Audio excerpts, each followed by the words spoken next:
ஒரு சாக்கடைக்குள்ள விழுந்துருச்சுன்னா ஆடு என்ன செய்யும் அப்படின்னா அந்த சாக்கடையிலேருந்து எழும்பி வர்றதுக்காக பிரயாசப்படும். முடிஞ்ச அளவுக்கு இரத்த காயங்கள் பட்டால் எனக்கு பிரச்சனை இல்லை, அங்க ஆடுகளுக்கு இரத்த காயங்கள் இருந்தாலும் அந்த ஆடு மேலே ஏறி வர்றதுக்கு அந்த ஆடு அவ்வளவு பிரயாசப்படும் பார்த்துக்கங்க.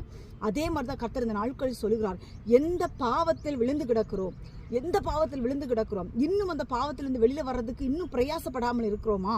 கர்த்தர் இந்த நாட்களில் சொல்லுகிறார், இந்த பாவத்திலிருந்து வெளியே ஏறி வா, ஆட்டுக்குட்டியை போல அந்த பாவத்திலிருந்து வெளியே ஏறி வா.